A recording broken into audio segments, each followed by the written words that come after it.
तंजीम के लोग और बनारस के तमाम जिम्मेदार लोगों ने जाकर के प्रधानमंत्री माननीय डॉक्टर मनमोहन सिंह जी से मुलाकात करके अपनी समस्याओं को रखा था। तो प्रधानमंत्री जी ने कहा था कि मैं कोई भी समस्या अगर सुनूंगा, कोई भी समाधान अगर करूंगा बिजली से संबंधित, तो हमें पूरे देश के लिए करना होगा। समस्या सिर्फ उत्तर प्रदेश के बुनकरों का है। तो माननीय डॉक्टर मनमोहन सिंह जी ने जो उस समय प्रधानमंत्री हुआ करते थे। नमस्कार, अजय चतुर्वेदी। मित्रों, आज मैं आप सबके लिए एक ऐसे शख्स को लेकर के आया हूं जो परिचय के मोहताज तो नहीं है। वो देश के जाने माने एडवोकेट, सुप्रीम कोर्ट के एडवोकेट, सोशल एक्टिविस्ट और कुशल रणनीतिकार भी हैं, प्रशांत भूषण जी। प्रशांत भूषण जी आज वाराणसी में थे, बुनकरों के सम्मेलन में मुख्य अतिथि बनकर के आए थे। उन्होंने आज यहां जो कुछ भी अपने लगभग 20-25 मिनट के संबोधन में जो कुछ भी कहा, उसमें दो चीजें बहुत प्रमुख थी, बहुत महत्वपूर्ण थी। एक तो उन्होंने चुनावी प्रक्रिया जो वर्तमान में है उसमें संशोधन करने की मांग उठाई। दूसरा, देश में बढ़ते हुए बेरोजगारी दर, बेरोजगारों की जो फौज लगातार बढ़ती चली जा रही है, इस मुद्दे पर उन्होंने बहुत ही महत्वपूर्ण सुझाव दिया है। वो क्या सुझाव है, ये जानने के लिए आप खुद सीधे प्रशांत भूषण जी को सुने। हालांकि सुझाव देने के साथ ही उन्होंने ये भी बताया कि आज जो हालात हैं बेरोजगारी के देश में, वो आने वाले दिनों में और भी ज्यादा बढ़ेंगे। हालात ये हो सकती है कि देश का 90% युवा में उन्होंने जोड़ा है कि 18 साल से लेकर के 60 साल तक के लोग जो रोजगार को लेकर के बेहद परेशान हैं, उन सब के लिए क्या कुछ करना होगा इस केंद्र की सरकार को। हालांकि उन्होंने ये जो सुझाव दिए हैं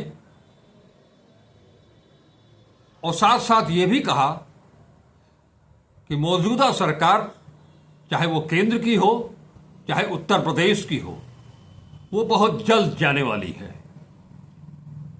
उन्होंने ये भी बताया है कि अभी हाल में जिन राज्यों में चुनाव हो रहे हैं या होने वाले हैं, उन सभी राज्यों में, चाहे वो महाराष्ट्र हो, झारखंड हो, हरियाणा हो, जम्मू कश्मीर हो, इन सब राज्यों में बीजेपी को करारी मात मिलने वाली है। तो अब हम आपका ज्यादा समय नहीं लेंगे, सीधे आपको लिए चलते हैं प्रशांत भूषण जी के पास। आप उन्हें सुने, उन्होंने क्या महत्वपूर्ण सुझाव दिए हैं। तो चलिए सुनते हैं प्रशांत भूषण जी को। सभी बुनकर भाइयों बहनों को मेरा सलाम, आदाब और नमस्कार।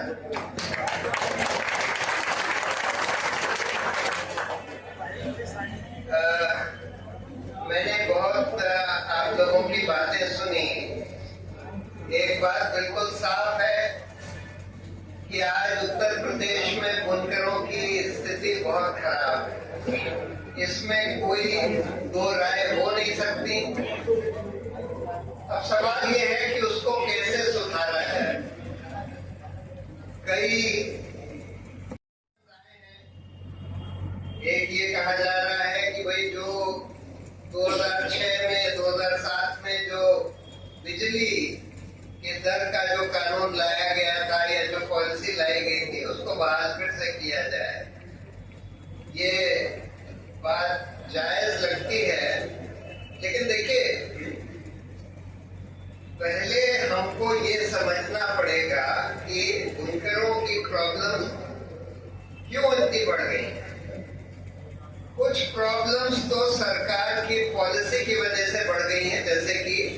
बिजली का दर बहुत बढ़ा दिया गया, न्यूनतम मजदूरी भी नहीं मिल रही बुनकरों को, जो न्यूनतम मजदूरी जो लगाई गई थी वो भी नहीं मिल रही।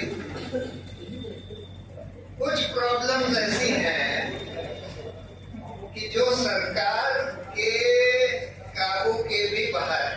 कुछ प्रॉब्लम्स तो सरकार के काबू में है, वो ठीक कर सकते हैं, कुछ चीजें कर सकते हैं। जैसे कि पहले एक विभाग बनाया गया था हैंडलूम कॉर्पोरेशन, जो कि बुनकरों का जो प्रोडक्शन होता था उसको खरीदते थे, लेकिन हाल में ये सुना है कि वो खरीद भी नहीं रहे हैं। बुनकरों का काफी पैसा बकाया है, जो उनको देना था उन्होंने पहले माल ले लिया, उसके बाद उनके पैसे भी नहीं दिए। तो ये भी होना चाहिए कि सरकार का जो हैंडलूम कॉर्पोरेशन है वो ज्यादा से पावरलूम के का उत्पादन ना खरीदे, हथकरघा का उत्पादन ज्यादा खरीदे। ये तो खैर हथकरघा वाले लोगों की बात, लेकिन कुछ चीजें ऐसी हैं जो कि हम सरकार को, अगर हम संगठित होकर अपनी आवाज उठाएं तो हम सरकार को मजबूर कर सकते हैं, सरकार को झुका सकते हैं, सरकार को बाध्य कर सकते हैं कि वो ये हमारी चीजें मान सके। आज जो सरकार है, मौजूदा सरकार, ये सबसे असंवेदनशील सरकार है, चाहे योगी की यहाँ हो चाहे मोदी की वहां हो। ये सरकार तो ना तो इसको कोई संवेदनशीलता है बुनकरों के तहत या आम लोगों के तहत, ये तो इस देश को बांटना चाहती है, हिंदू मुस्लिम, हिंदू ईसाई, इस आधार पर, धर्म के आधार पर बांटने की कोशिश कर रही है। इसने हमारे सारे जो संस्थान बनाए गए थे देश की व्यवस्था चलाने के लिए, मतलब सरकार के अलावा इलेक्शन कमीशन, न्यायपालिका, controller and auditor general, police agency, सबको अपने कब्जे में ले लिया है और अपने फायदे के लिए उनसे काम करवा रही है। ह्यूमन राइट्स कमीशन वगैरह लोगों के मौलिक अधिकारों की कोई परवाह नहीं करती, उसको कुचला जा रहा है। मुझे पता लगा कि आज आप लोगों ने ये सभा भी बड़ी मुश्किल से कर पाए हैं। यहाँ पर कोई बड़ी सभा करने का अनुमति ही नहीं दी जाती, और खासकर अगर उस संगठन में मुसलमान लोग हों तो बिल्कुल ही अनुमति नहीं दी जाती। इस तरह के हालात बना दिए गए हैं, और ये तो हमारे सारे मौलिक अधिकारों का, जो लोग सरकार के खिलाफ बोलते हैं उनको जेल में डाल दिया जाता है। मुसलमानों को खासकर दुय्यम दर्जे का नागरिक बनाने की कोशिश करी जा रही है। सड़कों पर गुंडागर्दी, मारपीट का माहौल, हर तरह से देश के सिर्फ व्यवस्था का ही नहीं बल्कि सारे माहौल को खराब किया जा रहा है। मतलब जिसको हम कहते हैं कि सिविलाइज्ड तरीका एक दूसरे से व्यवहार करने का, गाली गलौज, मारपीट, मतलब हर तरह की चीजें को बढ़ावा दिया जा रहा है। तो कुछ चीजें तो ऐसी हैं कि अगर एक ज्यादा संवेदनशील सरकार आ जाए, आप लोग ये मानते हैं, मैं भी ये मानता हूँ कि कांग्रेस की या समाजवादी पार्टी की जब सरकार थी वो ज्यादा, इस भाजपा सरकार से ज्यादा संवेदनशील सरकार। कुछ चीजें अगर ज्यादा संवेदनशील सरकार आ जाए तो ज्यादा समझदार भी हो। इस सरकार में तो एक प्रॉब्लम ये भी है कि ये लोग अर्थव्यवस्था समझते ही नहीं, ना समझना चाहते हैं। इनका तो सारा काम यही होता है कि भाई दिखावा कर लो। इन्होंने ये डिमोनेटाइजेशन, हिंदी में क्या कहते हैं, डिमोनेटाइजेशन, नोटबंदी जो करी, बगैर सोचे समझे कि इससे क्या फायदा होगा, क्या नुकसान होगा, बस दिखावा करना था कि भाई हम नोटबंदी इसलिए कर रहे हैं जिससे काला धन खत्म हो जाए। कोई काला धन नहीं खत्म हुआ, सिर्फ आम आदमी, गरीबों को बहुत बहुत बहुत परेशानी हुई, नुकसान नुकसान हुआ, छोटे छोटे कारीगरों को बहुत नुकसान हुआ, छोटे छोटे जो स्मॉल इंडस्ट्रीज थी उनको बहुत नुकसान हुआ। हमारी अर्थव्यवस्था उससे बहुत ज्यादा बिगड़ी। तो मैं एक उदाहरण दे रहा हूँ कि ये जो सरकार है, मोदी सरकार हो चाहे योगी सरकार हो, इनको ना तो समझ है ना समझना चाहते हैं कि भाई कैसे रोजगार को बढ़ावा दिया जाए, कैसे किसी हैंडलूम के सेक्टर को या बुनकरों के सेक्टर को कैसे बढ़ावा दिया जाए, कैसे उसमें एम्प्लॉयमेंट क्रिएट किया जाए, कैसे लोगों की तनख्वाह उसमें जो मिल रही है या लोगों को जो पैसा मिलता है उसको बढ़ाया जाए, ये समझना भी नहीं चाहते और समझते भी नहीं। लेकिन मान लीजिए कांग्रेस की या समाजवादी पार्टी की सरकार आ भी जाती है, कुछ प्रॉब्लम्स ऐसी हैं जिनका जो ये भी पार्टियां नहीं समझेंगी, क्योंकि देखिए ये पार्टियां भी ऐसी नहीं है जो जनता की बात समझती हो, मानती हो, जनता की बात पूरी तरह से सुनती हो। असल में आज जो हमारी चुनावी व्यवस्था हो गई है उसमें वही चक्र चल रहा है कि पैसे से चुनाव जीतते हैं, पैसे से सत्ता, और फिर सत्ता में आकर उससे सत्ता का दुरुपयोग करके पैसा बनाते हैं। और ये इसलिए हो रहा है हमारे चुनावी लोकतंत्र में कि जब हम वोट देने जाते हैं तो हमें यह पता है कि भाई एक ही कैंडिडेट जीतेगा, चाहे उसकी 30% ही वोट हो, लेकिन अगर और लोगों को उससे भी कम वोट मिली है तो वही जीतेगा, वही एक नुमाइंदा बनेगा इस कंस्टिट्यूएंसी का। उसके बाद जब सरकार बनती है तो हमको ये भी पता है कि भाई एक ही पार्टी की या एक ही कोalition की सरकार बनेगी, और अगर ऑपोजिशन के पास 49% विधायक भी हो तो उनका सरकार में कोई हस्तक्षेप नहीं होगा ऑपोजिशन का। तब हम जब वोट देने जाते हैं तो हम एक सरकार को चुनने के लिए वोट देते हैं। उस समय हम ये सिर्फ नहीं देखते कि हमारी राय में कौन सबसे अच्छा कैंडिडेट है या कौन सबसे अच्छी पार्टी है। अगर हमें ये लगता है कि भाई ये पार्टी तो सबसे अच्छी है, मान लीजिए कम्युनिस्ट पार्टी है, मार्क्सिस्ट पार्टी है, CPIM है या कोई और दूसरी छोटी पार्टी है, हमको लगता है कि यही सबसे अच्छी पार्टी है, इसी का कैंडिडेट भी सबसे अच्छा है, लेकिन ये जीतने की हालत में नहीं है, ये पार्टी सरकार तो बना नहीं सकती। तब हम ये नहीं चाहते कि हमारी वोट वेस्ट हो जाए।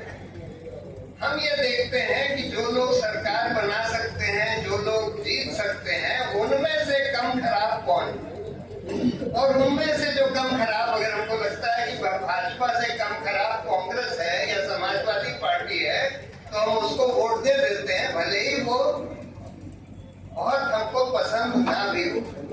यानी भाजपा से बेहतर है लेकिन बहुत अच्छी तो वो भी नहीं। और यही हालात है आज देश कि क्योंकि वो पैसे से सत्ता, सत्ता से पैसे का चक्र चल रहा है। अब मैं ये समझाता हूँ कि क्यों पैसे की अहमियत इतनी हो गई। देखिए, लोग ये कैसे अनुमान लगाते हैं कि कौन जीत सकता है, कौन नहीं जीत सकता। इसका अनुमान लगाया जाता है कि किसकी कितनी विजिबिलिटी है, किस कैंडिडेट या पार्टी की कितना दिखाई दे रहा है। और दिखाई कैसे देता है?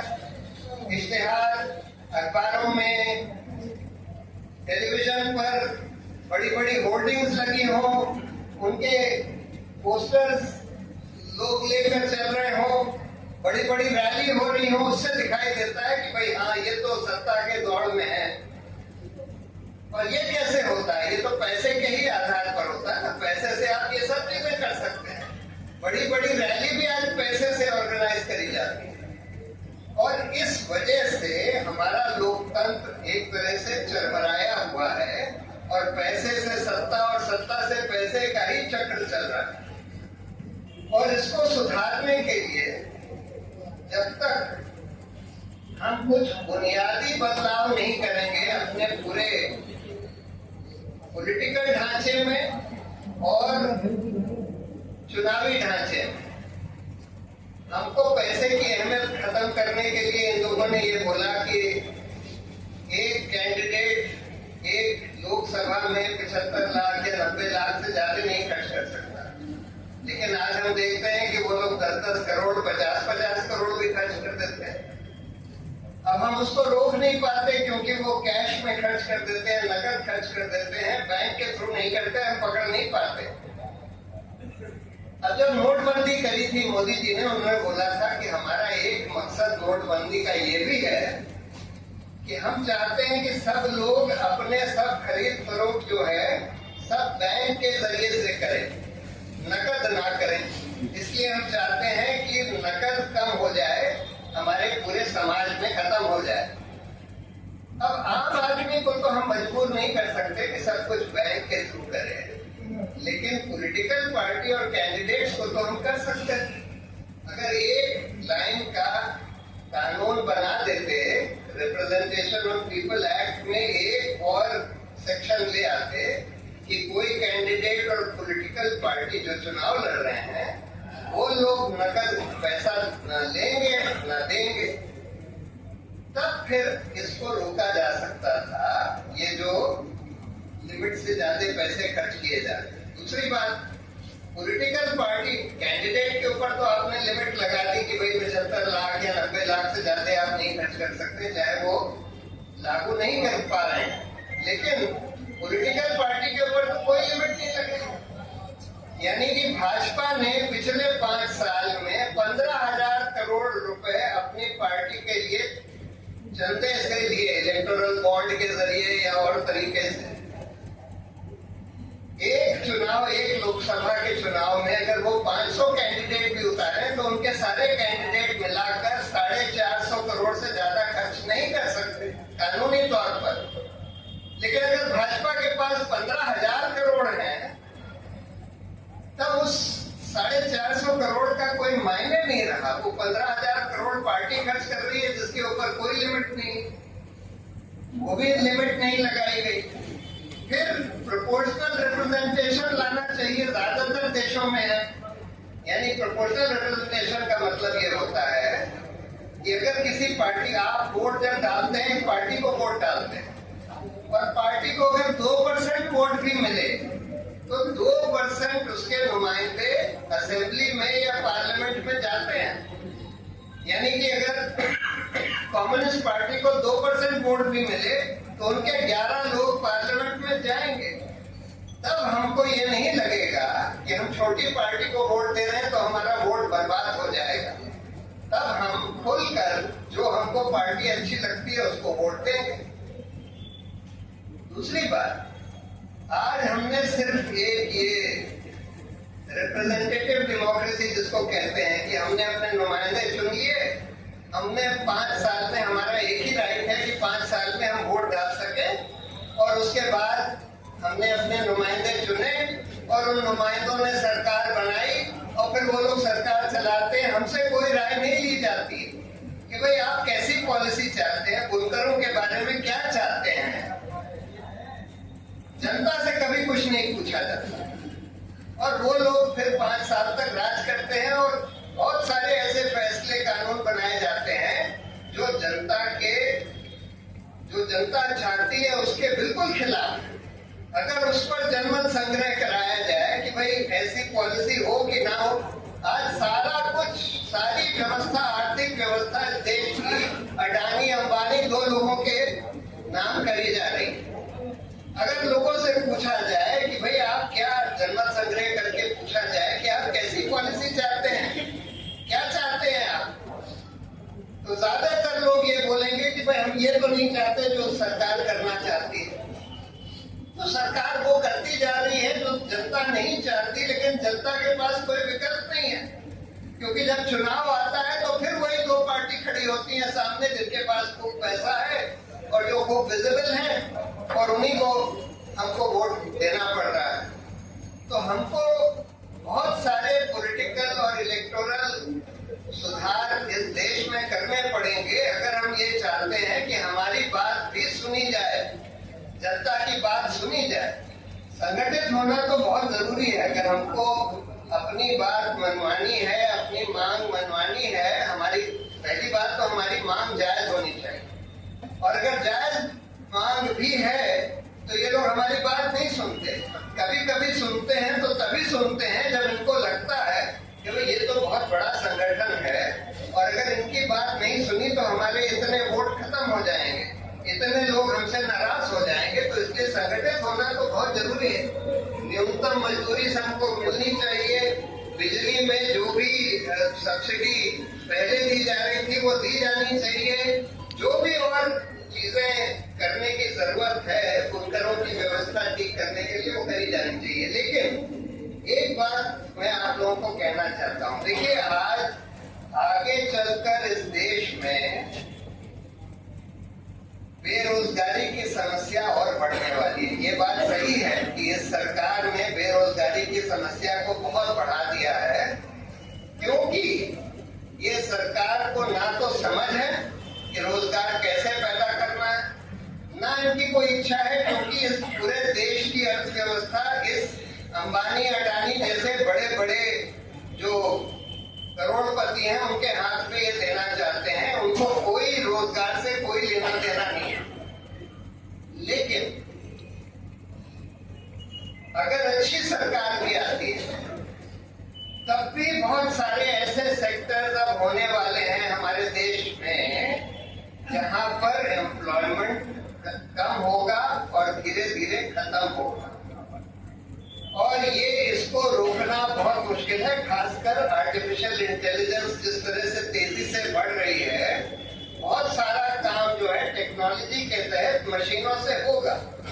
जो आज बुनकर पावर लूम में भी काम कर रहे हैं उनकी भी नौकरी करीब करीब खत्म होने वाली है अगले कुछ सालों में। उसको रोका नहीं जा सकता। ये तो टेक्नोलॉजी जैसे जैसे बदलती है उसको रोका नहीं जा सकता। अल्टीमेटली देखिए हमारे समाज में क्या होना पड़ेगा। 90% लोग अगले 15 साल में जो है बेरोजगार होने वाले हैं, हिंदुस्तान में ही नहीं पूरी दुनिया में।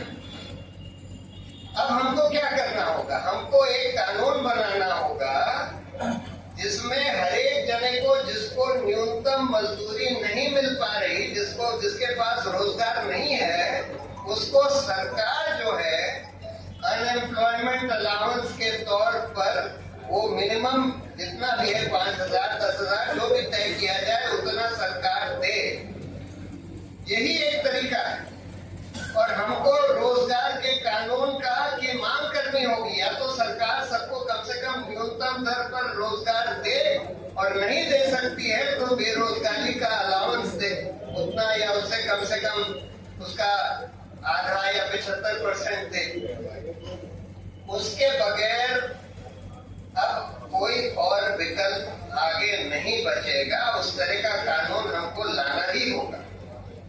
और उसके लिए जब हम मांग करेंगे तो सरकार को मजबूर होकर इस तरह की नीतियां बनानी होंगी कि भाई हमारे पास ये बुनकर हैं, इन लोगों के पास ये स्किल है, ये लोग ये काम कर सकते हैं और इनको एम्प्लॉयमेंट देने के लिए अगर हमको ये सब्सिडी देनी है तो हम ये सब्सिडी दें। ये उससे तो कम से कम बेहतर है कि ये लोग सब बेरोजगार हो जाएं और हमको बेरोजगारी भत्ता देना पड़े। इसलिए सरकार को मजबूर होकर ऐसी पॉलिसी सोचनी होगी, ऐसी पॉलिसी बनानी होगी जिसमें कि बुनकरों को रोजगार मिल पाए। लेकिन वो तब होगा जब हम ये इस कानून की मांग करेंगे। बिल्कुल जायज डिमांड है कि भाई रोजगार हर नागरिक का मौलिक अधिकार है। ये सुप्रीम कोर्ट भी कह चुका है। सुप्रीम कोर्ट कहता है कि right to life with dignity, यानी डिग्निटी को हिंदी में क्या सम्मानजनक जिंदगी जीने का अधिकार सबका मौलिक अधिकार है। और अगर वो मौलिक अधिकार है तो रोजगार भी होना मौलिक अधिकार है। और रोजगार अगर उसको नहीं मिल सकता तो कम से कम बेरोजगारी भत्ता उतना मिलना चाहिए। तो ये बिल्कुल जायज डिमांड है। और जब ये हम लोग मिलकर संगठित होकर सारे लोग, और ये सिर्फ बुनकरों की बात नहीं है, आज बेरोजगारी हर सेक्टर में है, बहुत है। आप लोग सोचते हैं बुनकरों की हालत खराब है, बहुत सारे सेक्टर्स में हालत खराब है लोगों की। ये जो गिग वर्कर्स होते हैं, ये जो डिलीवरी करते हैं इनके लिए, अमेज़न वगैरह के लिए, इन लोगों को कितना पैसा मिलता है? उनको भी दिन में 200-300 400 रुपए मिलता है। अपनी स्कूटर यूज करनी पड़ती है, बहुत जोखिम उठाते हैं, बहुत कम पैसा मिलता है। तो बेरोजगारी की हालत बहुत खराब है। रोजगार भी जिनको मिला हुआ है इस तरह का, उनको बहुत कम पैसा मिल रहा है। और ये हालात और बिगड़ने वाले हैं। देखिए, एक तो ये है कि ये सरकार जाएगी, अब तो जाने ही वाली है। अगली बार मुझे नहीं लगता कि ये भाजपा की सरकार रहेगी। समाजवादी पार्टी या कांग्रेस की मिलीजुली सरकार आएगी, या केंद्र में भी अब कांग्रेस की और ऑपोजिशन वालों की सरकार आएगी अगली बार।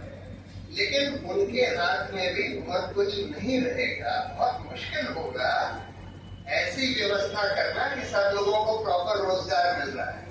इसलिए हम लोगों को यही करना पड़ेगा कि भाई एक ऐसा कानून बने कि सबको, या तो आप रोजगार सबको मिल रहा है, जिसको नहीं मिल रहा उसको न्यूनतम दर मिले।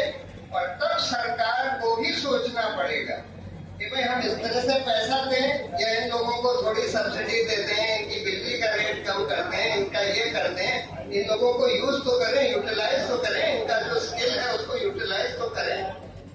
तो इसलिए मुझे ये लगता है कि हम लोगों को अपने बुनकरों की बातें तो करनी ही है, संगठित होना ही है, जो हमारी जायज डिमांड है वो उठानी ही है।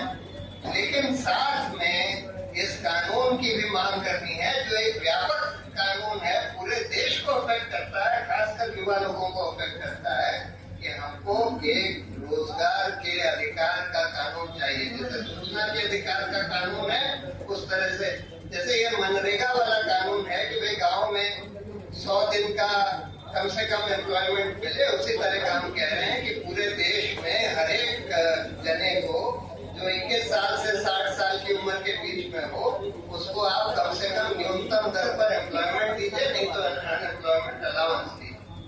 तो अगर हम इस तरह से काम करते हैं, अगर हम संगठित होकर काम करते हैं, अगर हम जनहित में के मुद्दे संगठित होकर उठाते हैं, तब हो सकता है। और हमको वो पॉलिटिकल रिफॉर्म्स जो मैंने जो बात करी, जो चुनावी सुधार और जो पॉलिटिकल रिफॉर्म्स, उसके लिए भी अपनी आवाज उठानी होगी, तब जाकर कुछ इस देश की व्यवस्था सुधरेगी। लेकिन अब सुधरने लगी है। देखिए, एक अच्छी बात ये हुई है कि मेन स्ट्रीम मीडिया तो सरकार ने अपने कब्जे में कर लिया, अखबारों को और ये टेलीविजन स्टेशंस को। लेकिन एक दूसरा वैकल्पिक मीडिया खड़ा हो गया है, जो यूट्यूब पर है और इंटरनेट पर है, और उस वैकल्पिक मीडिया ने बहुत अच्छा काम किया है।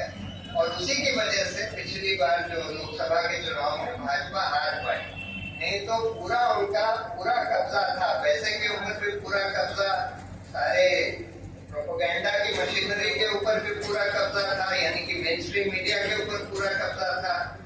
लेकिन फिर भी वो पूरा जीत नहीं पाए, क्योंकि ऑल्टरनेट मीडिया ने बहुत अच्छा काम किया।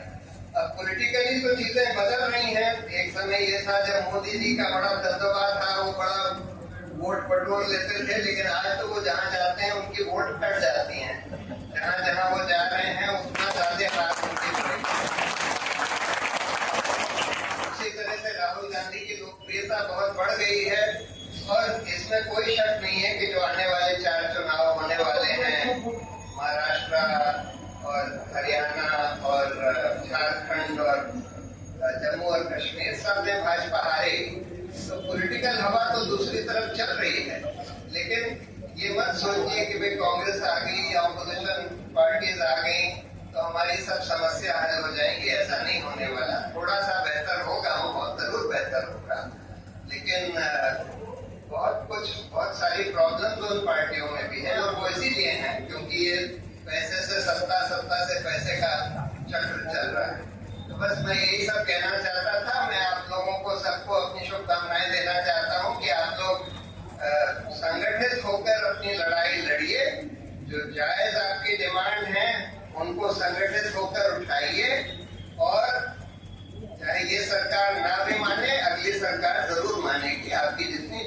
प्रमाण है उनको जरूर माना जाएगा। और जहां तक कोर्ट का सवाल है, देखिए कोर्ट में ये ज्यादातर चीजें ऐसी हैं जो नहीं ले जाई जा सकती। ये कोर्ट का मामला नहीं है, सरकारी पॉलिसी का मामला है और इसमें हमको सरकार के ऊपर ही दबाव डालना पड़ेगा। लेकिन जब जहां जहां कोर्ट में कोई मुद्दा ले जाया जा सकता है, मैं आपके साथ खड़ा हूं। तो मित्रों, आपने प्रशांत भूषण जी को सुना। उन्होंने देश की नब्ज को बखूबी टटोला है और अपनी विचारधारा को लेकर के, अपनी सोच को लेकर के उन्होंने जो कुछ भी कहा है वो काफी मायने रखेगा और अगर इस पर अमल होता है तो वाकई काफी हद तक देश के बेरोजगारों को राहत की सांस मिलेगी और साथ ही चुनाव प्रक्रिया में अगर कोई फेरबदल वास्तव में होता है तो उसका भी परिणाम काफी सुखद होगा। इन्हीं शब्दों के साथ मैं आपसे इजाजत लेता हूं। आप हमारे साथ बने रहें। हम आपके पास ऐसे ही कुछ मुद्दों को, ऐसे ही कुछ शख्सियतों को लेकर के आते रहेंगे। हमारा वीडियो लाइक करें, शेयर करें और अब तक अगर इसे सब्सक्राइब नहीं किया है तो सब्सक्राइब भी जरूर करें। नमस्कार, फिर से अजय चतुर्वेदी।